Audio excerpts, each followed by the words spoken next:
ભારતને વૈશ્વિક સ્તરે મજબૂત બનાવવાનો પ્રયત્ન સ્વદેશી જાગરણ મંચ દ્વારા તેમજ હાલની જે વૈશ્વિક પરિસ્થિતિની અંદર સ્વદેશી વસ્તુઓ ભારતમાં નિર્મિત થવી અને ભારતના લોકો અને ભારતના વેપારીઓ એ દિશામાં આગળ વધે, વેપારીઓ પણ અહીંયા મળતી ચીજ વસ્તુઓ, ભારતમાં બનતી ચીજ વસ્તુઓનો વેપાર કરે અને સાથે લોકો પણ એના ઉપભોક્તા બને, એના માટેનો પ્રયત્ન સ્વદેશી જાગરણ મંચ દ્વારા સતત 1991થી થઈ રહ્યો છે. અને એમાં આ સ્વદેશી મેળો એ ડિસેમ્બરમાં 5 થી 9 દરમિયાન યોજાવાનો છે. અને આ મેળામાં સ્વદેશી ઉત્પાદનો, એના સ્ટોલ અને એના માટેના ગ્રાહકો તરીકે અને આ સ્વદેશી મેળો એ આત્મનિર્ભર તરફનું પહેલું કદમ છે. લોકોને અવેર કરવા, લોકોને અવેર કરી અને ચીજ વસ્તુઓ પોતાના દેશમાં જ બનેલી એ લોકો વાપરે એનો આ પ્રયત્ન છે.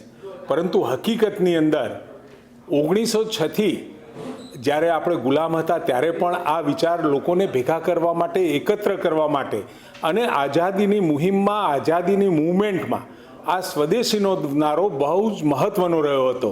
પરંતુ અત્યારે આઝાદ થયા પછી ભારતને વૈશ્વિક કક્ષાએ આગળ લાવવા અને આત્મનિર્ભર બનાવી અને વિકસિત રાષ્ટ્રની સંકલ્પના એ પરિપૂર્ણ કરતી આ સ્વદેશીની આ યાત્રા એ 2025માં આપણા ત્યાં જીએમડીસી ગ્રાઉન્ડમાં 5 થી 9 ડિસેમ્બર દ્વારા થવાની છે. મારી તમામ લોકોને અપીલ છે, સ્વદેશી વસ્તુઓ પણ ક્વોલિટીવાળી અને સાથે એફોર્ડેબલ પણ હોય એ વિષય સાથે આ લોકોને અવેરનેસ માટેનો ખૂબ મોટો એવો સ્વદેશી મેળાનું આયોજન થયું છે.